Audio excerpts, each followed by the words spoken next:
Welcome to 11 Days of Global Unity Summit. My name is Jana Larson, and I'm the coordinator for the Economic Justice Campaign for We the World, as well as many other things at We the World. Today, I'm excited that we'll be joined by Grandmother Shannon Crossbear and David Wick. And we'll be talking about the theme of interdependence today. It's the second of our themes. For the full 11-day summit schedule, to see the recordings and to register for free, go to 11daysofglobalunity.org or go to we.net. Rick Ulfik is the founder of We the World at we.net and the co-creator of 11 Days of Global Unity. Rick can't be here today for health reasons. However, he sends his love and best wishes. 11 Days of Global Unity goes from the anniversary of the tragedy of September 11th to September 21st, the celebration of the International Day of Peace, commemorating our collective journey from fear to hope. To take action with 11 campaigns for change, Trends Magazine with editor Robert Levine, and all the work of We, the world, go to we.net. Now it is my pleasure to introduce Grandmother Shannon Crossbear and David Wick. Shannon Crossbear is a beautiful, powerful, spiritual Ojibwe and Irish woman.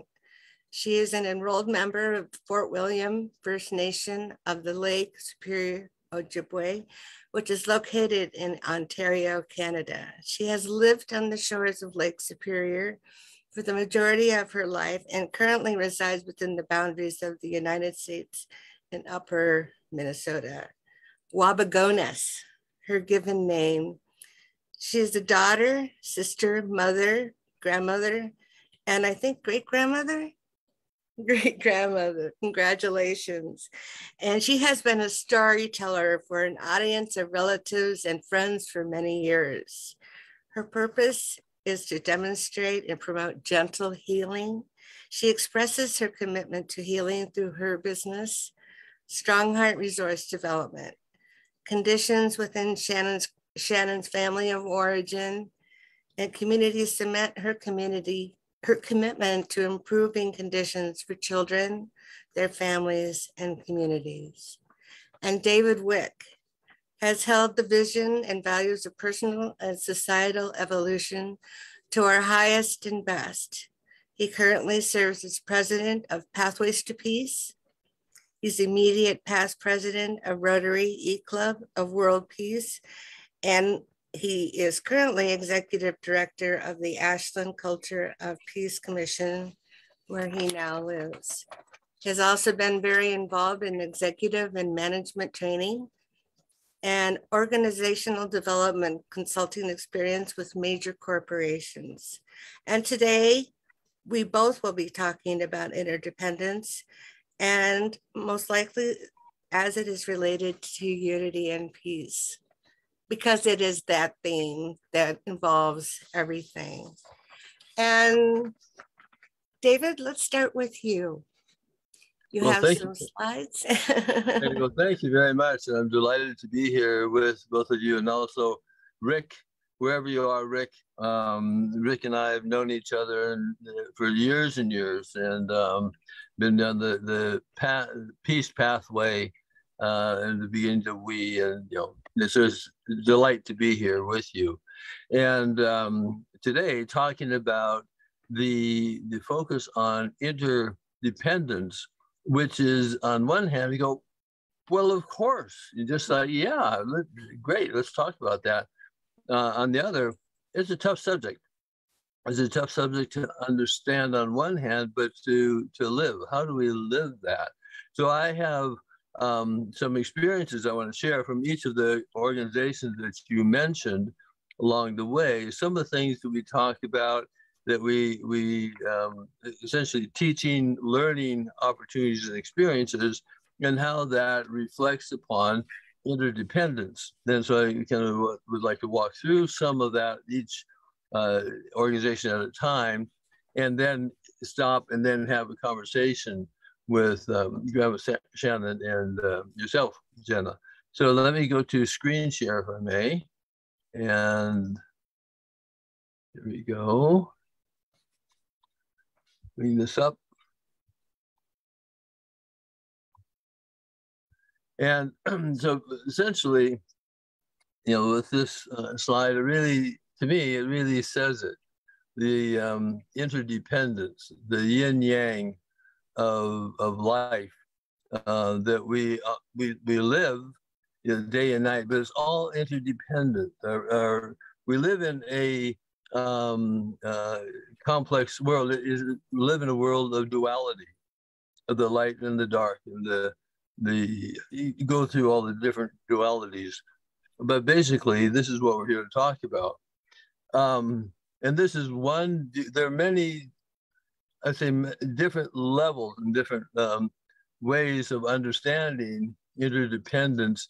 And you talk about, going to the grocery store and buying what we can buy. And you think about it, totally interdependent with the store owners, the people who are staff, the truckers, the growers, the producers of food, and so on. There's all the tremendous. It only works by interdependent relationship.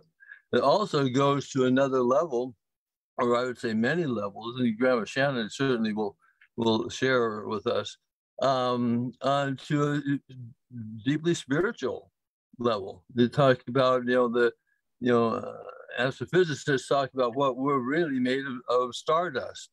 I mean, our beings, as well as our consciousness, and that we are really one. And what we do on this more subtle energetic levels affects each other. So here we're talking about what is interdependence. Interdependence means that everybody and everything is intertwined in a single system. It means that every action you take, even though every thought and feeling you have exerts its influence on the system. Likewise, interdependence also means that every action, thought, and feeling of every person is influencing everybody simultaneously. So therefore, the interdependence is huge, whether we're conscious of it or not. So the interdependent peace and unity starts in our hearts. And that's really where we attune to what this means. And then we bring it into ourselves, the learning process with right understanding, leading to right thoughts, leading to speech, leading to action. So in terms of really how do we manifest this in the world, so we're in the peace building arena. That's what this week is. There are different ways that we approach this through the different organizations, which I'll show you.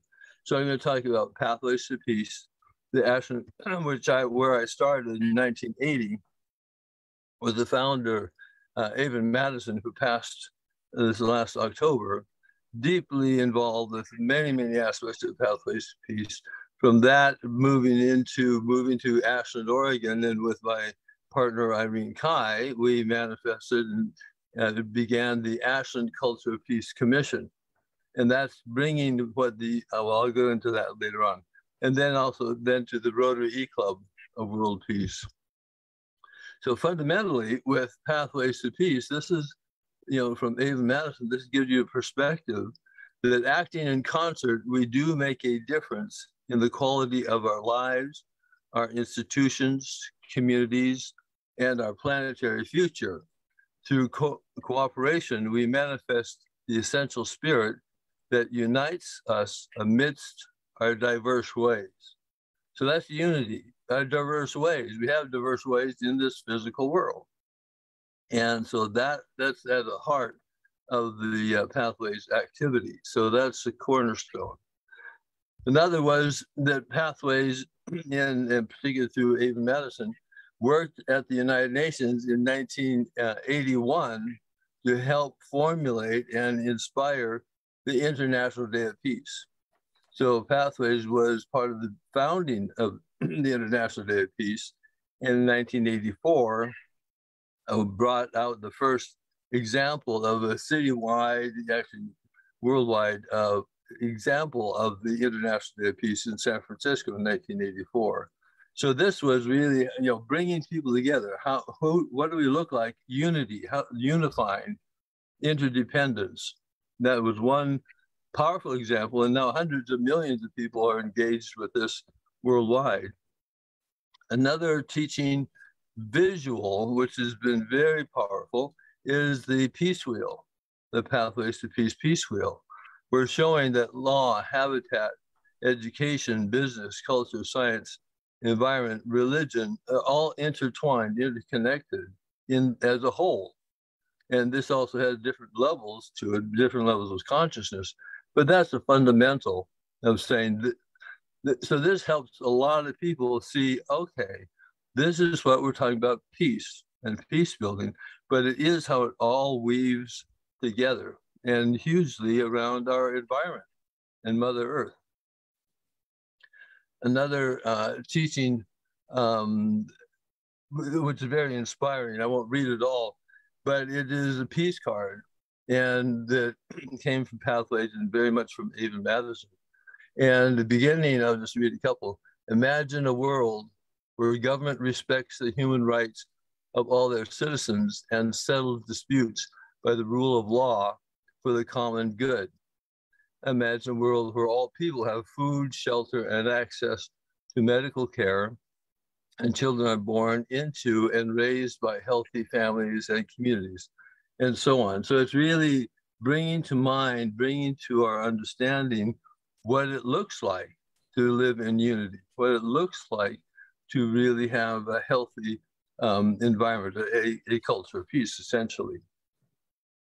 So I'm going to stop the share at this moment, so we won't go any further until next. So that was one whole approach of saying we are, as a world, as humanity, this is a way of looking at ourselves through unity, through the interdependence that we really have, but it's how to understand it. One is understanding, and then, thought, conversation, and action. So I'll just leave it at that and see what, Grandma Shannon, what comes to mind as you see this from your perspective. Yeah, thank you, David. And what beautiful displays and words, and kind of a great place to start. And as you were talking, I was reflecting on, my worldview and kind of how I came to the cosmology or worldview that I have, and I was born in it.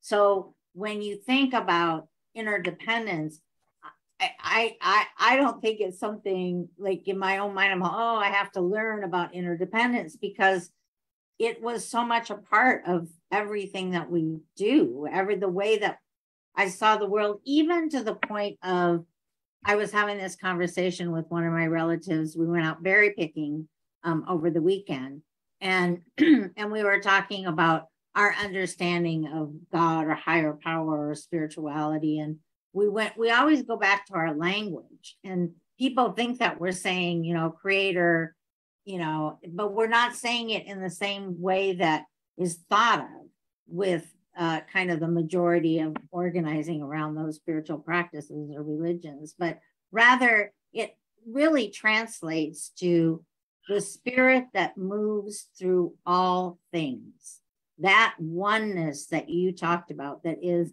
greater than the singular, and that we all belong to it, and we all are a part of it. And this is what this interdependence means. And without it, we can have no peace. And because peace, when we look at, I was just looking, and I was reflecting on these 11, these 11 days. Any one of them you have to have in order to have peace, right? So what does it mean to be in peace? And just what you said, okay, that's all good and well, but what's the practical day-to-day kind of activities? And I was also reflecting on, I'm into the blueberries now, because I was out picking blueberries, and I was thinking, I was looking at my grandchildren, And it was just such a delight to see at one point where there were pictures that were being shown, and little Eleanor and Lainey were completely blue. They were blueberries themselves. They had blueberries all over their face. Their hands were blue. They were stained blue. And their hair was wild. And you could just see almost the juices of the blueberries coming out of them, right? Wow. And they out of every pore. right. And they had spent, the day kind of in blueberry picking and eating, and so wild blueberries. And so when I was out with those wild blueberries the other day, what happened? I had to get on the ground, which the getting on the ground isn't the hard part at this point in my life. Getting up. Is, but I was on the ground, right? Crawling around because we had this great patch that we were in. And I was looking at one of my relatives, and he was actually laying on the ground, like, there were so many. The berries were in abundance. It was like, why were the berries so in abundance? I'll tell you, there was a fire there 3 years ago on that patch of woods, and when the fires happen, in about a 2 years or 3 years, like, you just have an abundance of berries, right? Wow. The wild blueberries. So, and as I was there, reflecting upon that, that speaks to how I see interdependence, right? All of these things work in concert, and those berries work in concert. And then, of course, I was reminded by my relative, well, come on now, we had such an abundance that next spring we will be doing a feast for the bears and the berries, right? To say thank you. And so it's part of that. How do we manifest that interdependence in our lives is to raise our consciousness. However you do that for yourself. Some people become, even as we entered into this conversation, some people need an opportunity to become present, right? To present themselves, present to what was around you. And the reason it so delighted me to see my grandchildren, blue with blueberries, is that they were building a relationship. With the blueberries. And that's how interdependence gets expressed. Because once you build a relationship, you build an opportunity to care. We do not take care of what we don't care about. We only care about those things we're in relationship with. So how do we encourage relationship? And the same thing with, this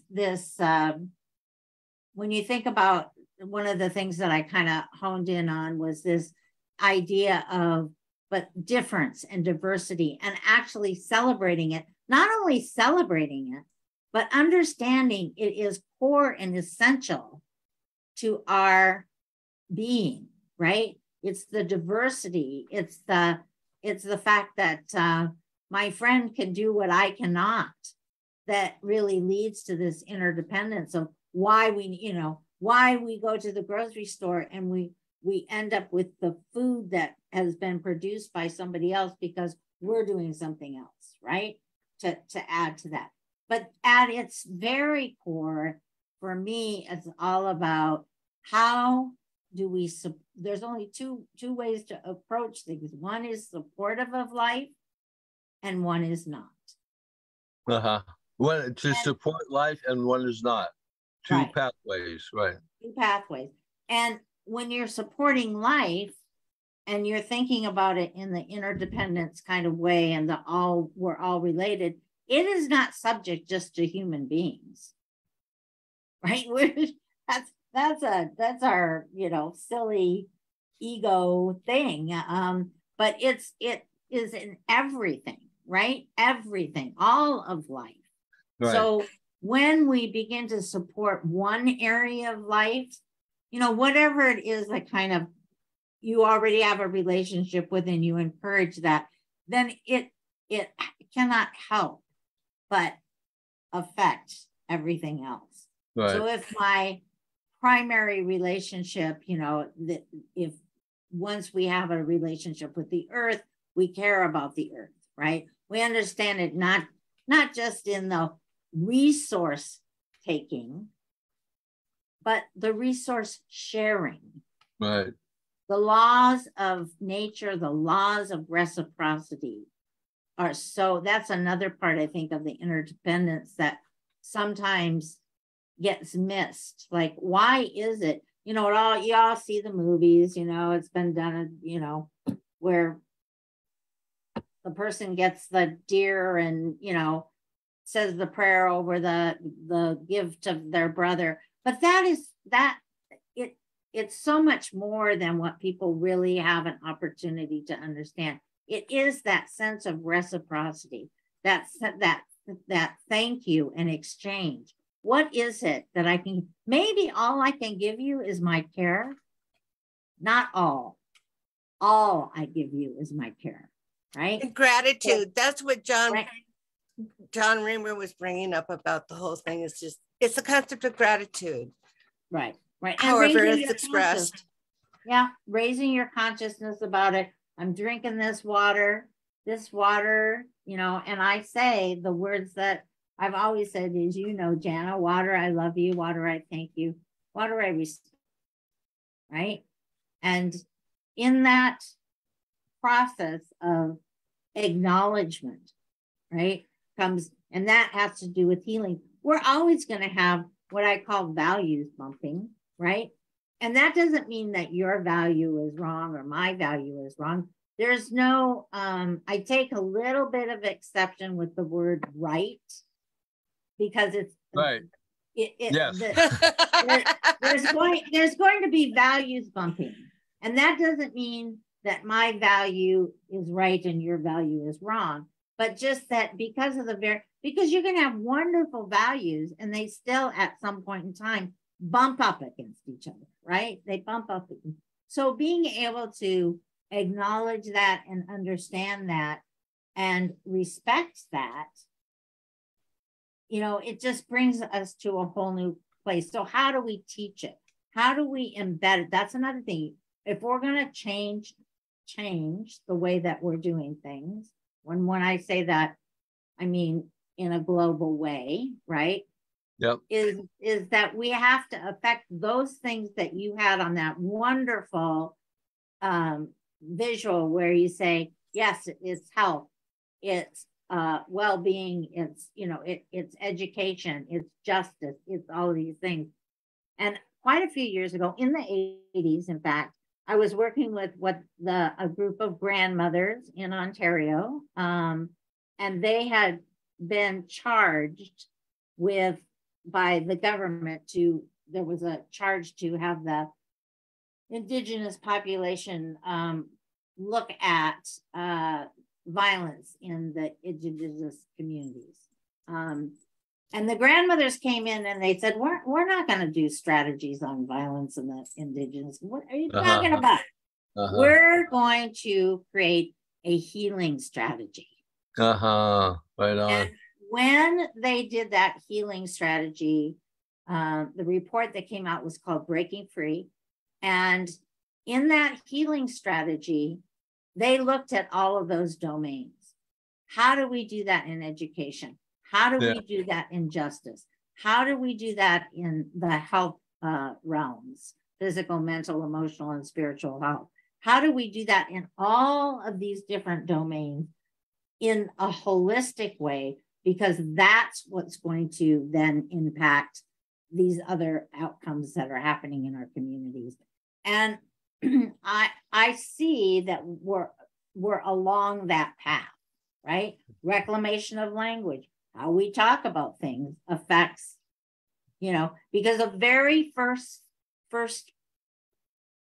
process to make something concrete has to do with giving it breath, right? That's why the stories are so important. When we give it breath, we have now taken from thought to out into the universe, right? And it's only a short leap to manifestation. Right.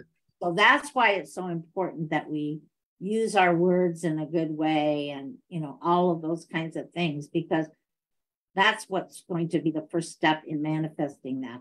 So so all of that, sound and symbols. Yeah.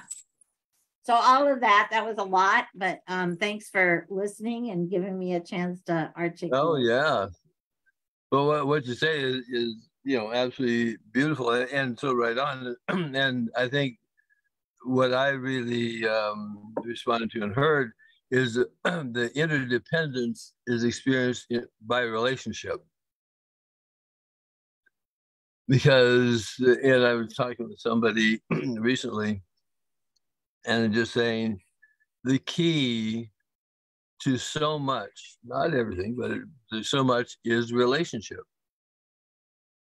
And so when you get into, so that's one of the big deals, is how to help develop or help inspire or help shepherd experiences for a relationship. Because once you have relationship, then there's valuing. Then there is, I was on a call with someone I didn't know at all yesterday, Zoom call, and half an hour call. And at the end of it, I felt really, connected with this person, and we were in a relationship. It's just like, so everything changes within that. But I think also in your experience growing up with I would say, you tell me, the greater consciousness that you live in interdependence. That it's something that is part of your daily life, to the extent you're conscious of it or not. Would you say that just growing up, that is a big part of your consciousness? Oh, definitely. Yeah, definitely. Yeah, yeah. And so, and many of us don't. Right. In our modern world, we don't live in that consciousness. Exactly. We're so far removed from it. A funny thought just popped into my mind. I was thinking of the movie Castaway. So here he's on this island, and he's all by himself, and he has to be in relationship with everything around him to figure out how to open up those darn coconuts and how to make fire. Yeah. And then he has this volleyball that he just kind of tosses off, but then he eventually realizes when his hand gets bloody and he makes a face, it's like, now he's got Wilson. And this volleyball Wilson becomes such an important character that he's in relationship with and depends on, even though this ball can't do anything, to the point where everybody is crying when he's later out on the ocean and Wilson floats away. And every single time I watch that, I'm crying, and I'm thinking just there of that dependence he had on Wilson. And one can get into some sort of a conversation about, did Wilson have any dependence on him? But it's just a funny thought that popped into my head. Yeah. It's a great one, Jana. Yeah. Yeah. Well, I'll go ahead and move on to the next. Well, I guess going to, here we go. Share that. And so moving ahead, excuse me, with Pathway, with the Ashland Culture Peace Commission, which is based on the work done at Pathways to Peace, and bringing that to Ashland, Oregon, where I live now, and creating the Ashland Culture Peace Commission, which is to bring forward, to manifest the culture of peace, which I'll explain further. Well, it's not moving. Oh, here we go. The mission of the Ashland Culture Peace Commission is to provide leadership for a community-wide movement dedicated to transforming our attitudes, behaviors, and institutions into ones that foster harmonious relationships with each other and the natural world. Again, about relationships. And to inspire, activate, and model the culture of peace in Southern Oregon, which will serve as a beacon of light for all humanity. So this is bringing what was in Pathways to Peace was involved with the early conversation in the 80s and 90s around the culture of peace. They're helping to move consciousness and action away from the culture of violence, which in so many ways we live in. Ambassador Chaudhry has been the real champion of the culture of peace, and in so many ways, as we've worked very closely with Ambassador Chaudhry in the Declaration and Program of Action of the Culture of Peace, which is a resolution in 1999 at the United Nations. Many people see that as really a foundation piece of the United Nations, one of its top goals. So this is the booklet that he created, Declaration and Program of Action on Culture of Peace, which is about, at core, there's an overall concept of the culture of peace, but at core, there are also 8 action areas that are encouraged, with the nation states, with communities, with individuals. And one is to promote respect for all human rights, and then to promote sustainable economic and social development, to ensure greater gender equality, foster a culture of peace through education, which is critical, support participatory communication and the free flow of information and knowledge, and foster democratic participation, advance understanding, tolerance, and solidarity, and to promote local and international peace. So we brought that as a concept to Ashland, Oregon as a city, as a community. And these are all the different parts of this community that we worked with. And again, it's bringing understanding, it's bringing some guidance, bringing how do you apply this, but it really is manifesting the culture of peace, a thought of the culture of peace to a city, and that everybody has a role to play in that. And just in our own homes, in our families, how we treat each other, how we treat our neighbors, how we, work or contribute to our community. It's all part of the culture. The thing about culture is all things, but it's the evolution of the culture we live in now to be more conscious of the culture of unity, the culture of interdependence. We then, and Irene Kai, my partner, she was in a trip to Wales and discovered the World Peace Flame, the mother flame in Wales, and was inspired to bring that to Ashland as a symbol of oneness, as a symbol of unity, as a symbol of this is part of our moving forward, as an inspiration. And as you can see in the picture there are 2 sides of this. This is the obelisk where the peace flame is at the base of that. But on both sides were carved images from Native Americans here. And they're part of the storytelling of the Native culture and of the prophecies. So this is the lighting ceremony of the lamp, the World Peace Flame, and it brought a huge, all aspects of the community together. So again, this is a symbol that was inspiring, bringing people together again in unity. And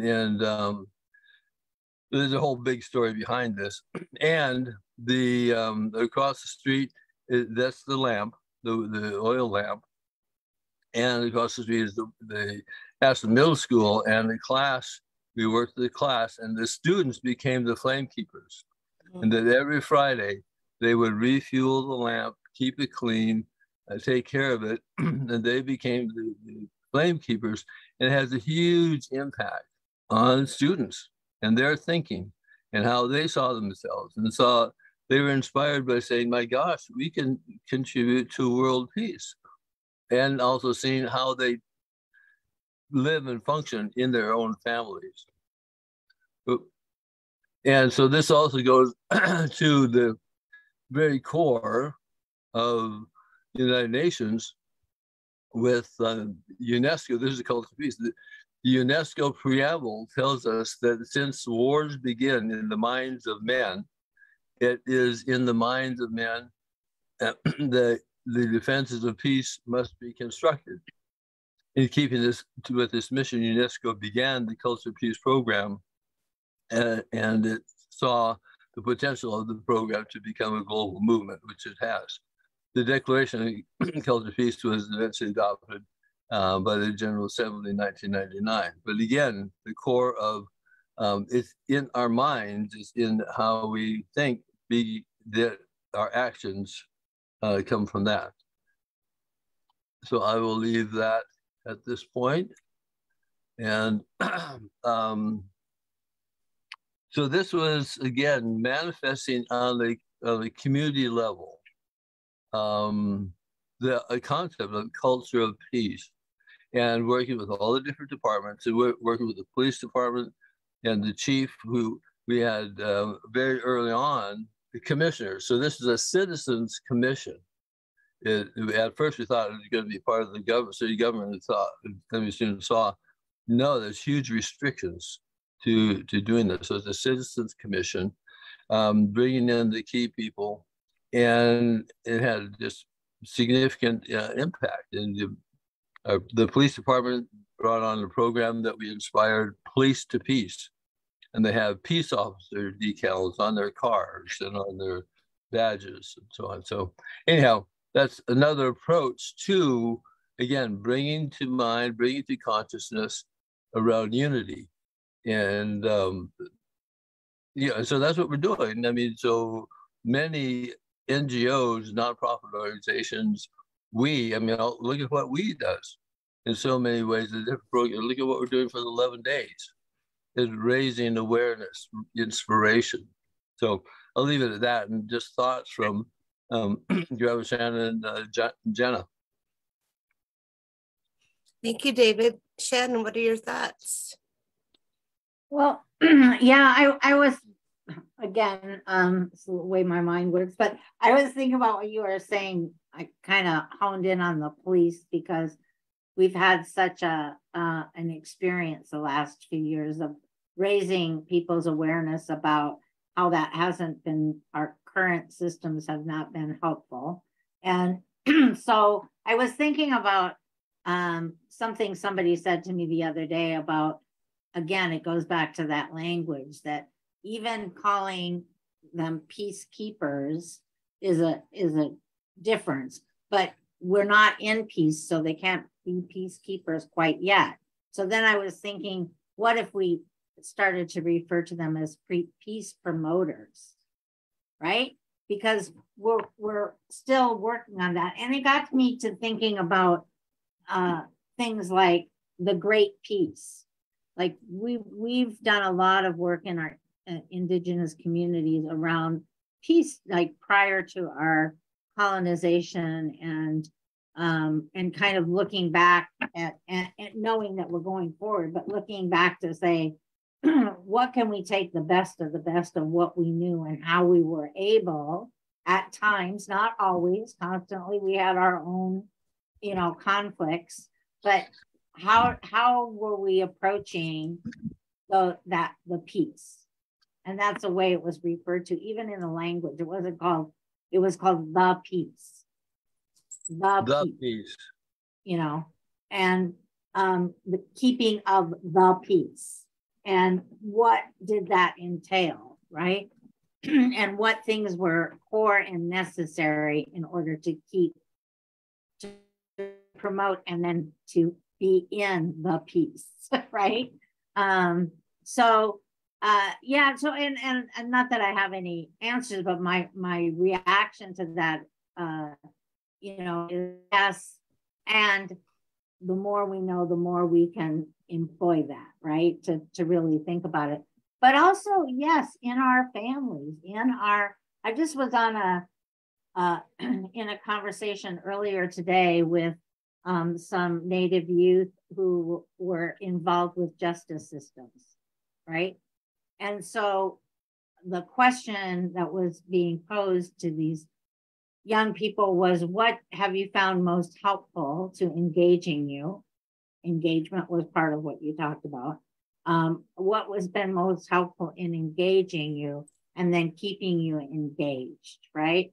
And it was so, two things that the youth that were on there said that really spoke to me. And one was their connection to the elders. So the youth and the elders, that was something that we go to the elders for, to find out what happened. And we go to the youth to find out what's going to happen. Right? And so that combination of what happened and to the youth about what's going to happen. And the thing that they said that I really resonated with in terms of engagement goes back to a movement that we've had going called Idle No More. And what the youth said is, give us the responsibilities. So when you showed the middle school lighting that flame, right? That again, it's relationship. Now they're actively involved in something that raises their consciousness because they're lighting a peace flame that is going to impact all of us, right? And it is impacting their thought when they're lighting that flame of peace. So I think we're moving toward that. I'd like to see us be a little quicker about it all. Just, because my side on my time on this side of the dirt is a little, it's coming closer to that time when I won't be in this form anymore. So, and I'm excited about that. And the more that we see opportunities like this, where it's not what I just call the gray hairs hanging out together, but that we have that, we elevate that next generation. And they're ready, they're ready. And so, because the peace in our neighborhoods, the peace in our communities, the peace in our homes, all goes back to the peace within ourselves. Exactly, so, that interdependence of everything. And the elders with the youth, and that the youth can have an expectation that there's safety, that and that there's someone they can go to, and the elders can have a trust that the youth will listen to them, and and be able to listen to their words of advice and their years of. You're shaking your head. I know. You know what I'm thinking, Jana? I'm like, look at those young people. Okay, so we've been talking for years and years and years about the gender war, this male-female gender war. And it's like, what are the young people doing there? We're just going to get rid of that gender business. We're going to be theys, and we're going to include it all. And they're pushing us. They're pushing us to a place of peace. Yeah, exactly. But there's also has to be a place for listening to the older generation and being able to learn, because you don't repeat it. Like the definition of insanity is to keep doing something that doesn't work and expecting it to work at some point. So there has to be this interchange. This respect. I will listen to you and you can listen to me, and we will learn from each other. Yeah. So what I'm also hearing you say, Grandma Shannon, and please let me know if this is correct, that it's also important to help to create or support the opportunities for the young people. So you have to help create the opportunity for the elders to come together with the young people. It doesn't happen automatically, or the students being the flame keepers and creating that opportunity. So that's part of our work, is to help open opportunities for that to happen. Is that correct? Yeah. Absolutely. Well, I think it comes down to just, respect, from where respect from wherever you come from, it's just, I will listen to you and I will, I will give you the time, it's just, that has gotten so lost, I think, and just thinking of me is just like an old lady who doesn't know anything, can't do anything more, or, the fact that I'm disabled and I can't do, I haven't always been disabled, but I certainly am now, just like thinking of the whole person, and seeing that once I was a child, once I was a baby, and we all were, we didn't just like plop onto the planet, the way we are right now, that there's a past and there's a present and there's a future. Something that I've been thinking about as I've been listening to my fascination with the royals and paying attention to what's going on with everything with Queen Elizabeth death, and the idea, the concept of monarchy, and as I've always known her to be on the throne. She was on the throne before I was born, and then now there's this King Charles, and there's all this, there's the fascination with monarchy and the life of the royals, but there's also a I don't know if we need this so much in our lives anymore, and how that whole thing is going to continue. And so the people in the monarchy, the royals, they need the people to keep them there, and the people who like the monarchy need the monarchy to keep going. So it'll be interesting to see how everything happens, if King Charles will not be able to express his views anymore. So I don't know what's the word, emphatically, but of course some things that he's expressed his thoughts about are the climate, and that has to be addressed. So King Charles will have to go backwards as far as his position, what he's talking about, what he's doing, because he has to keep the monarchy alive. And so then it will be Prince William who can now take up the role of being more vocal and being able to say more things. So it'll be interesting when I look at it from an interdependent standpoint, how it will go in the future. One of my weird thoughts.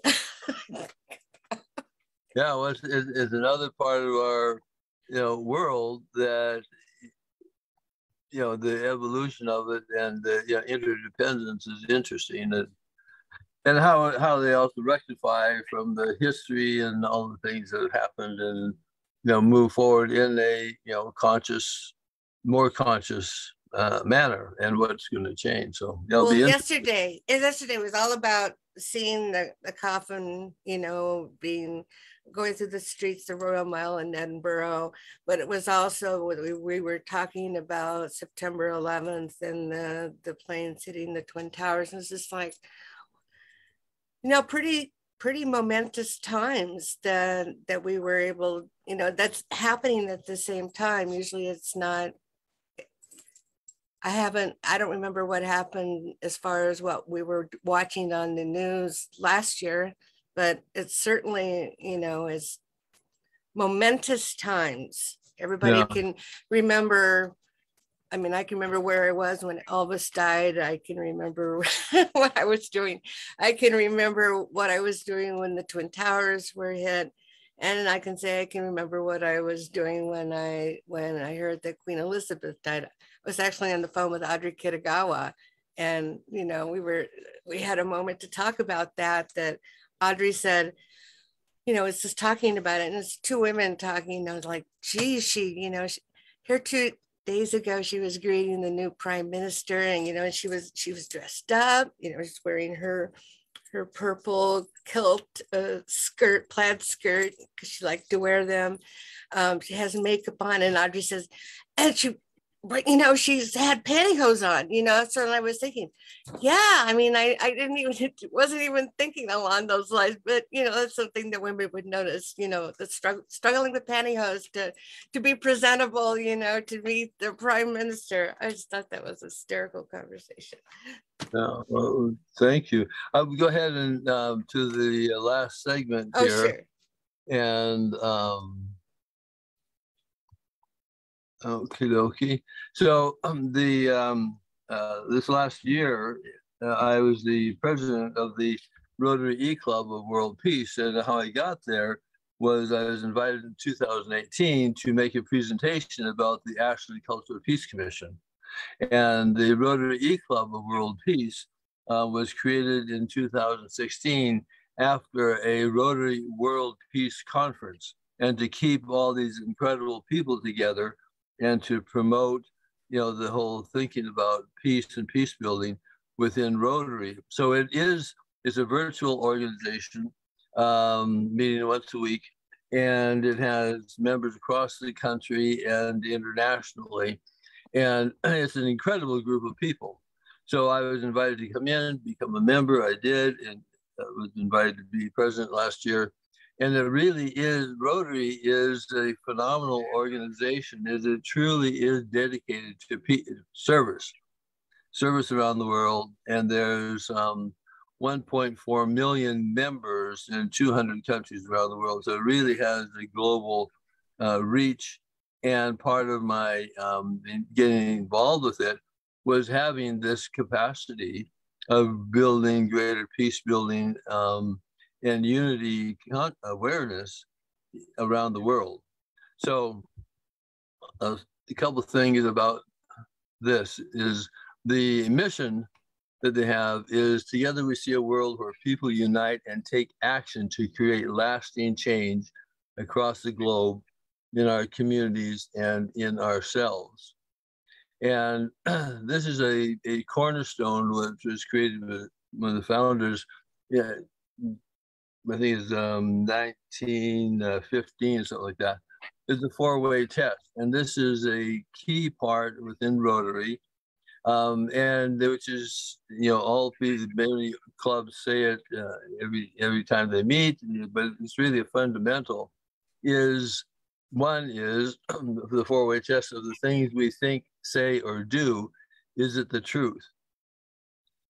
Is it fair to all concerned? Will it build goodwill and better relationships? And let's see, oops. And will it be beneficial for all concerned? And so this is a core part of, so if people live this, so that's the challenge. It's a great ideal, but it's living it, is having it being a practice. And so that's one of the things I want to come back around to is the practice of being conscious, whatever our practices are. And where, like Grandma Shannon was talking about, that's a way of being in her experience and more in the indigenous communities. But also there's the practice of meditation. Meditation brings us to a greater awareness of being attuned to the universe and being attuned to Mother Nature. Practicing, living up to the four-way test is a practice. It's being conscious. It doesn't always happen. It doesn't always happen easily. So that's one important part. Then these are the various areas of focus. The Rotary has service in many, many different ways, but these are some of the key areas that they have. They are interdependent around environment, peace building, conflict prevention, disease and prevention and treatment, water and hygiene, maternal health, education, economic development, etc. So these are areas that it really emphasizes, and there's funds. It has funds through their foundation to support activities and support projects worldwide. And basically it's about when everyone engages in personal practices of fostering well-being for all, this can help lead to world peace and unity. Again, as part of the interdependence.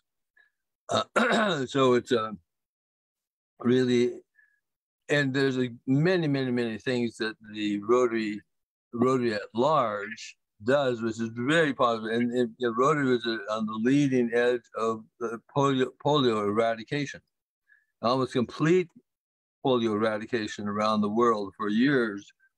There's been some showing up again, but it's done a major commitment with millions of dollars and so on. So given that, there's also, what I would say, a universal that is the golden rule.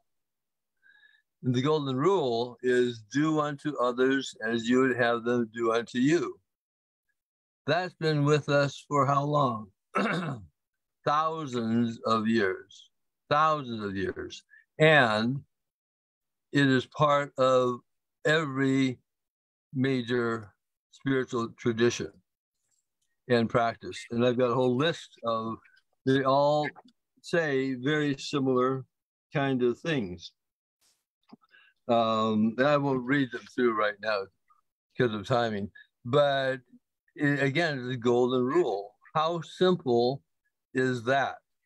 Do unto others as we would have them do unto us. How simple is that?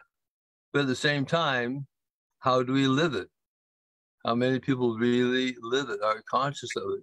It's been with us forever. So that's why I say at times the challenge of acknowledging our unity, challenging to acknowledge our interdependence by our behaviors. I mean, look at the stuff that's going on in this country, around the world. So we human beings, I see the life, the world, it's the schoolhouse, and there's some areas of hard knocks, and we're all learning what we're needing to learn personally, but we're learning collectively and learning together. So I see such an important area of learning is what we're talking about today, is interdependence and unity. So I'll leave that at that point. And Grandma Shannon, your thoughts, please. Well, first of all, I loved it. I love all of it. I love what the Rotary is doing. It's of service, right? So two things came to my mind, because I was also thinking about things like how to heal our divides and other efforts, right? That are StoryCorps is doing a lot of work of getting people who are in different places. There's all kinds of good stuff that's happening. And really our job, to me, is to elevate those things and to celebrate those things. Say right? again. To elevate those opportunities to work toward peace and to celebrate it, right? So there's a lot of really good stuff happening, and we need to elevate that good stuff. The other thing that was coming to me was really around, yeah, we're human beings. I mean, in all of our ceremonies, I love it because we always start with, there's some reference to ourselves in our prayers and our thoughts and our ceremonies that says, take pity on us. We're poor human beings. Take pity on us, grandmothers, grandfathers, ancestors. Take pity on us. We are human beings. And as such, we are, imperfect. And, so that goes to me back to that golden rule, because the bottom line is that I have to do self-care. In order to love you, I have to love myself. And that's a piece we miss when we say do unto others as that you would have them do unto you. Do unto others as you would do to yourself. That's, and until we recognize that, our self-care, we're living in an environment of secondary traumatic stress to a level that people have not experienced to date, right? In our lifetimes.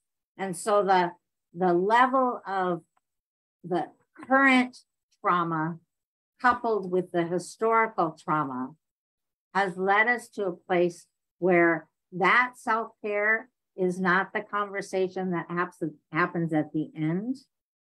It's not the thing you check off after you get all your work done. Now I'll take care of myself, because our work is never done, right? Right. It is at the beginning. It is at the how am I in relationship with myself. And based on the health of that, and we're all on a continuum, right? But based on the health of that relationship, then it spills over. So, you know, whether it's the tenets of Rotary that you have there, right? Or for me, the 7 grandfather teachings of love, gratitude, wisdom, truth, generosity, respect, courage, that those are the 7 kind of tenets or values of the grandfather teachings that say, this is how, as a human being, I am minimum. I'm on the good path. I'm on the good path of learning how to be a good human being and being a good relative. Because it goes back to that interdependence. If we're all related, how am I being a good relative? You know, and as a good relative, when your relatives come over, what do? You treat them with respect. You give them the best chair. You fix them the best food. You're happy to see them, you know. And if you're the person that's there, you're looking around and you're respecting that, right? You maybe it's not the same as you do at home. Maybe it's not. Right. But you still respect it, right? Because you're there. So that whole, how do we be good relatives? How do we learn how to be and value the fact that being a good relative is so important? So, yeah. Well, hopefully you see it when you're growing up, obviously. Yeah. And if modeled, through media, right. And role models, treating people well. Yeah, and if you don't see it in your own, let's say, I think the idea of nuclear units are in the wind, but if you don't see it there, where else are we? That's why it's so important that when we do see it, we can elevate it for people, right? And then celebrate it so that they are exposed, even if it's not in a nuclear family of origin kind of way. When it's done well, those are probably a lot by the unsung heroes, right? Yeah. Well, I think that, there's another wonderful way to perhaps conclude our time together, is that you're absolutely right on in terms of how do we be good relatives? Because the reality is we are. And how do we treat each other with the respect, lifting up and celebrating? So I think it's great. Well, this has been a really wonderful conversation, I think. Did you get to say everything you wanted to say, both of you, my experts? Well, I appreciate you holding the space for us, and Angel as well. Thank you for the opportunity. Thank you for those that are listening now, and for those that may listen in the future. Just thank you. I'm a poor, pitiful human being trying to be a better relative every day. So, thank you. And I certainly have big shoes to fill with Rick, having led the way for so many years. It's a little nerve-wracking, but I'm just doing the best I can. Doing great. You're doing wonderfully. Thank you. Thank you for this opportunity and the space, as Shannon says. It's been great to be together and share as this moves out to wherever it will go. Well, We have great models here with you, David, and grandmother Shannon Crossbear. Thank you for being a part of 11 Days of Global Unity 2022. You who have been on, you today, and those that are coming for our next several days. This is what we always do. It's all about we. Let's go all about we. We go from a me society to a we society. Great. So go to we.net to get more information. Thank you. Thank you. Stay safe, stay well. Bye-bye. In peace. Thank you.